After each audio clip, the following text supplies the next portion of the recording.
আমার বস ধর্ম মানেন না। আপনার বস জানতেন না, আপনি জানতেন না, আমিও জানতাম না, কিন্তু আমি বিশ্বাস করতাম। তিনি বলেছেন যদি এই প্রশ্নের উত্তর পান তবে হয়তো ইসলাম গ্রহণ করবেন, আমি আপনাকে ব্যাখ্যা করছি। কারণ এখন এআই খুব বিপজ্জনক হয়ে গেছে।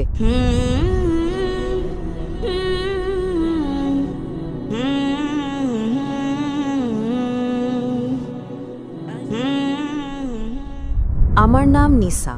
আমি আরবি এবং কোরিয়ান ভাষার অনুবাদক। আমি ডক্টর জাকির নায়েককে একটি প্রশ্ন করতে চাই। আমার বস ধর্ম মানেন না, কিন্তু তিনি কিছু প্রশ্নগুলো আমাকে করেছেন। তিনি বলেছেন যদি এই প্রশ্নের উত্তর পান তবে হয়তো ইসলাম গ্রহণ করবেন। আমি উত্তর দিতে পারিনি, তাই ডাক্তার দয়া করে প্রশ্নটি শুনুন। আমার বস বলেছেন কেন কোরআনে কৃত্রিম বুদ্ধিমত্তা, এআই এবং কম্পিউটার প্রযুক্তি সম্পর্কে কিছু বলা হয়নি, কারণ এখন এআই খুব বিপজ্জনক হয়ে গেছে।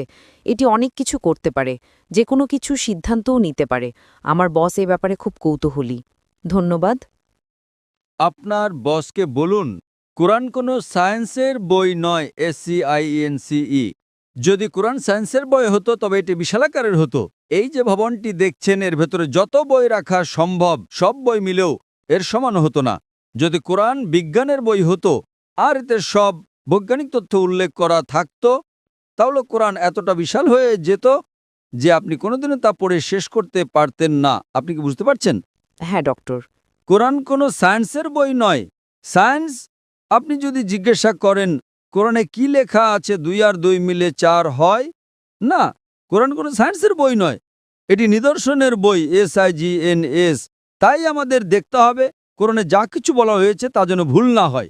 যদি আপনি মনে করেন যে কোরআনের সব কিছুই উল্লেখ থাকা উচিত, তাহলে ভাবুন তো বিজ্ঞানে কত হাজার হাজার PhD আছে, doctor, engineer, heart specialist, brain specialist. এই সব কিছু যদি কোরআনে লেখা হতো আর আপনি তা পড়া শুরু করতেন, তাহলে আপনার পুরো জীবনেও তা শেষ করতে পারতেন না। ঠিক না বেঠিক? সুতরাং কোরআনে বিজ্ঞানের সব কিছু উল্লেখ নেই, দয়া করে ভুল বুঝবেন না। কিন্তু কোরআনে যা কিছু বলা হয়েছে তার কোনোটিই ভুল নয়। যদি কোরআনে এমন কোনো বৈজ্ঞানিক তত্ত্ব থাকে যা ভুল প্রমাণিত হয়, তবে তা আল্লাহর পক্ষ থেকে হতে পারে না।